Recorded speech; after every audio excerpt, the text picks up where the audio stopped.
Assalamualaikum warahmatullahi wabarakatuh. Salam sejahtera untuk semua masyarakat Indonesia dari Sabang sampai Merauke, dari dalam negeri maupun luar negeri. Pada kesempatan kali ini saya ingin membicarakan tentang apakah ada pertentangan antara Pancasila dengan child free. Child free ya, child free itu sebuah pemikiran atau gagasan tentang orang yang sudah menikah tapi tidak mau punya anak. Bagaimana pandangan Pancasila tentang child free? Dalam hal ini Pancasila tentu bertentangan dengan child free. Kenapa demikian? Karena child free itu dalam satu kondisi dia memiliki potensi kerusakan. Jadi potensinya itu apabila ada pemikiran atau gagasan child free ini terjadi masif di tengah-tengah masyarakat, maka hal itu akan memiliki potensi yang sangat membahayakan bangsa Indonesia. Bahayanya di mana? Bahayanya ada di legasi, ada di warisan. Jika manusia Indonesia itu atau bangsa Indonesia itu tidak memiliki penerus, karena kan kita hidup kan nggak mungkin selamanya. Kalau tidak memiliki anak, tidak memiliki penerus, lalu bangsa Indonesia hilang. Kalau sampai terjadi semua orang Indonesia sepakat, lalu mereka mengadakan sebuah kegiatan atau gerakan yang meniadakan anak.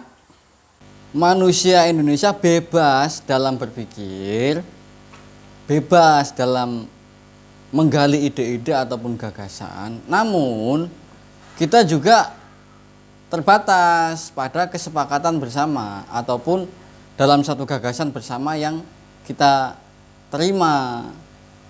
Apa itu? Gagasannya adalah bangsa Indonesia. Bukan berarti kita juga takut, tapi memang ini keadaan yang mengkhawatirkan. Kalau sampai child free menjadi gagasan bersama seluruh bangsa Indonesia, coba bayangkan apa yang akan terjadi. Oh, bisa dengan teknologi, nanti kita bangun teknologi cloning manusia Indonesia.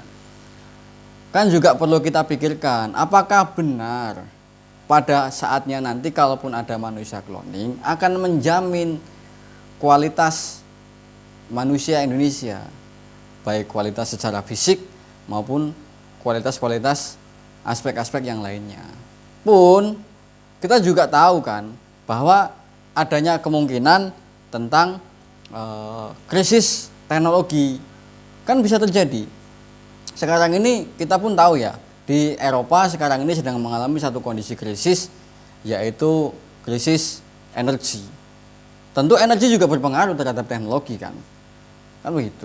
Nah, ketika terjadi krisis teknologi maupun krisis energi, apakah bisa teknologi menghasilkan manusia cloning tadi? Malah bisa semrawut kan. Sudah terjadi cloning melalui teknologi ya kan, yang akhirnya menghilangkan sifat naturalnya manusia Indonesia atau bangsa Indonesia yang sudah terlanjur hilang tadi. Bagaimana? Berarti hilang dong bangsa kita nanti Indonesia. Oh, berarti ini perpikiran mau menghentikan pemikiran child free? Ya, secara pemikiran bebas, silahkan berpikir untuk child free. Namun itu kan konsumsi pribadi, bukan konsumsi publik.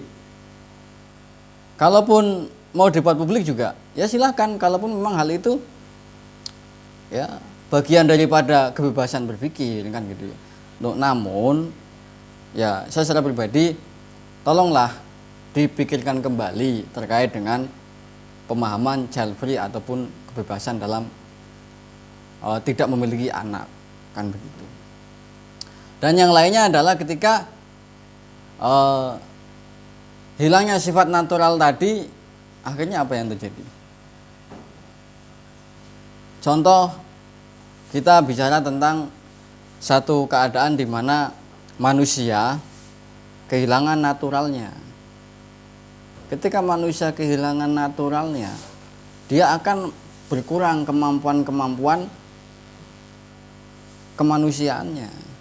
Kan begitu. Dan menjaga bangsa Indonesia itu adalah tugas bersama kita. Tugas bersama bangsa Indonesia.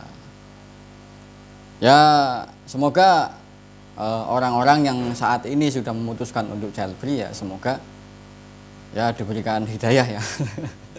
Sebagaimana orang-orang LGBT itu kan, kalau LGBT kan sudah pasti itu kan bertolak belakang dengan Pancasila, dan bahkan itu bertentangan dengan Pancasila kalau LGBT tentu.